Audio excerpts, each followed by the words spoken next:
खूनी कुआं। सीमा गर्मियों की छुट्टियों में अपनी नानी के गांव आई थी। सीमा नानी के घर पहुंचने के बाद अपनी नानी के पैर छूती है और उनसे आशीर्वाद लेती है। तभी उसकी नानी उससे कहती है, इतनी बड़ी हो गई मेरी सीमा, चल जल्दी से हाथ मुंह धो ले, मैं तेरे लिए खाना लगा देती हूँ। भूख लगी होगी ना? हाँ नानी, भूख तो लग रही है मुझे, आपके हाथ के बने हुए पीले दाल और चावल खाने की। कितना टाइम हो गया है मुझे आपके हाथ का बना हुआ दाल चावल खाए हुए। तू तो नौकरी में व्यस्त थी, तो तुझे कहाँ से टाइम मिलेगा अपनी नानी के लिए? और जब इतने टाइम बाद आई है तो ज्यादा टाइम के लिए रुक कर जाएगी तू। हाँ नानी, इस बार पूरे 2 महीने के लिए आई हूँ। सीमा की नानी अंदर जाकर उसके लिए खाना बनाने लगती है। सीमा कमरे में अकेली होती है, तभी उसे किसी औरत के रोने की आवाज सुनाई देती है।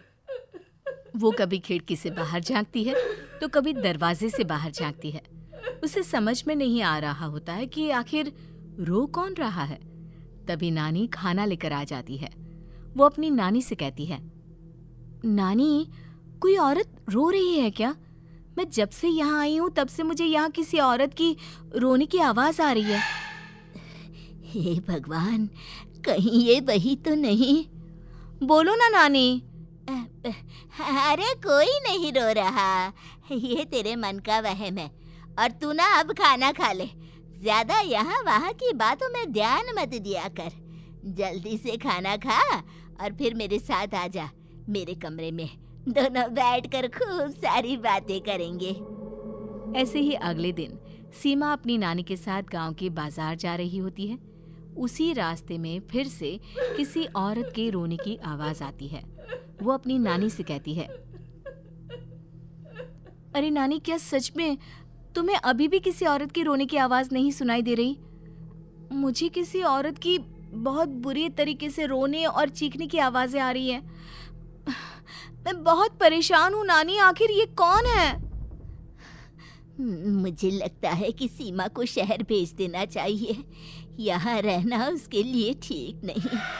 नानी बोलो ना, आप चुप क्यों हो जाते हो? सीमा, तू घर चल, मुझे तुझसे बहुत जरूरी बात करनी है। नानी सीमा को घर ले आती है और सीमा से कहती है, सीमा, कल सुबह तू शहर वापस चली जाएगी। अरे अचानक? आखिर क्या बात है नानी, आप मुझे ऐसे जाने को क्यों कह रही हो? मैं बस जो कह रही हूँ उस पर ध्यान दे। तू कल सुबह यहाँ से चली जाएगी, और ये बात मैं कोई मजाक में नहीं बोल रही। तू कल जाएगी तो मतलब जाएगी। अरे नानी, चली जाऊंगी मैं, ठीक है, पर आखिर बात क्या है ये तो बता दो। मम्मी से कोई बात हुई है या फिर मुझसे कोई गलती हुई है जो तुम मुझे अचानक से जाने के लिए बोल रही हो? देख सीमा, रात बहुत हो चुकी है और मुझे इस बारे में कोई बात नहीं करनी। चल, अब चल के मेरे साथ सो जा। सुबह की बस पकड़कर तुझे शहर भी तो जाना है। सीमा को अपनी नानी का ऐसा व्यवहार देखकर बहुत ही अजीब लगता है। उसे कुछ समझ में नहीं आ रहा होता है कि आखिर उसकी नानी उसे अचानक से गांव छोड़कर जाने के लिए क्यों कह रही है। ये सारी बातें सोचते सोचते सीमा की आंख लग जाती है और वो अपनी नानी के साथ सो जाती है। ऐसे ही आधी रात को सीमा को फिर से किसी औरत की रोने की आवाज सुनाई देती है। वो उस औरत की आवाज सुनकर बार बार करवटें बदल रही होती है और तभी उसे सपने में भी एक अजीब सी औरत की परछाई दिखाई देती है, जो इतना चीख चीख कर रो रही होती है कि सीमा डरकर उठ जाती है। वो पूरे पसीने पसीने हो रही होती है। वो अपने आसपास देखती है तो घर में बिल्कुल शांति का माहौल होता है। सीमा घबरा जाती है। वो अपनी नानी को जगाने की कोशिश करती है, मगर उसकी नानी नहीं जगती। सीमा को फिर से उस औरत की रोने की आवाज सुनाई देती है। आखिरकार सीमा अपने आप को रोक नहीं पाती और वो घर का दरवाजा खोलकर बाहर निकलती है। आखिर ये माजरा क्या है? आज तो मैं पता करके रहूंगी। अब आवाज का पीछा करते हुए सीमा आधी रात को गांव के चौपाल के पास बने कुएं के पास पहुंच जाती है, जहां कुएं की चारों ओर बेड़ियां लगी होती हैं उन बेड़ियों में लगे हुए ताले के साथ एक लाल रंग का कपड़ा और माता रानी का कलावा बंधा होता है। उस कुएं में से सीमा को किसी के रोने की आवाज आती है। सीमा परेशान हो जाती है। इस कुएं में कौन है? कौन है यहाँ? सुनो, कौन है? कौन रो रहा है? वो चिल्ला चिल्ला कर पूछती है और साथ ही लोगों को जगाने की कोशिश करती है, मगर किसी को भी उसकी आवाज सुनाई नहीं देती। अब सीमा खुद उस कुएं के पास की बेड़ियों और तालों को खोलने की कोशिश करती है और किसी तरह कुछ देर की मशक्कत के बाद सीमा उसको खोल भी देती है। और जैसे ही वो कुआं खोलकर उसके अंदर झांकती है, सीमा उस कुएं में गिर जाती है। इतने में उसकी नानी की नींद भी खुल जाती है और सीमा को पास ना देखकर नानी परेशान हो जाती है। नानी घबराकर पूरे घर में उसे ढूंढने की कोशिश करती है, जिसके बाद उसकी नानी और सभी लोग उस खूनी कुएं के पास जाते हैं और सीमा की नानी कुएं के पास खड़ी होती है। सभी गांव वालों और सीमा की नानी को सीमा के चिल्लाने की आवाज आती है, बचाओ, कोई मुझे बचाओ। मेरी बच्ची, हम आ गए, हम तुझे बचा लेंगे। नानी, मुझे यहाँ बहुत डर लग रहा है। यहाँ इंसान की कटी हुई मुंडियाँ, हाथ, पैर और कंकाल हैं और खून भी है। नानी, मुझे डर लग रहा है।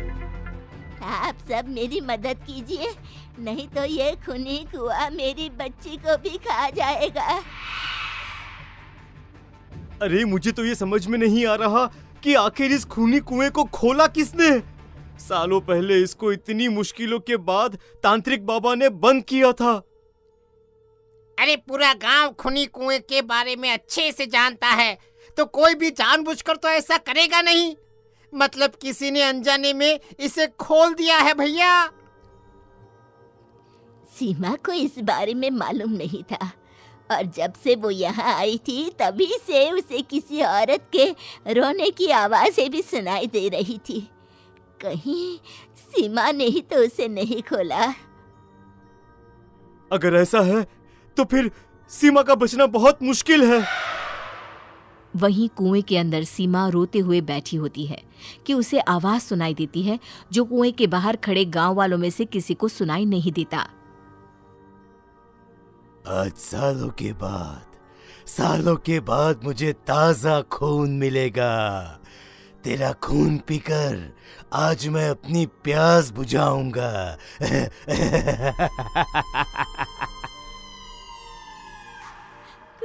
कौन है? मत मारो प्लीज, मुझे जाने दो प्लीज। मैंने किसी का क्या बिगाड़ा है? वो तुझे मरने के बाद पता चल ही जाएगा। जितने में गांव वाले और सीमा की नानी कुछ सोच पाते, उतने में उन्हें सीमा के चिल्लाने की आवाज आती है और अगले ही पल सब शांत हो जाता है। क्या हुआ? सीमा, मेरी बेटी। माफ करना बहन, लेकिन अब सीमा वापस नहीं आएगी। हमें एक बार फिर से कुएं को बंद करना होगा। गांव वाले तभी तांत्रिक को बुला कर लाते हैं। एक बार फिर अपनी शक्ति से तांत्रिक बाबा उस कुएं को हमेशा हमेशा के लिए बंद कर देते हैं और वहां एक बोर्ड लगा दिया जाता है कि यहाँ आना मना है।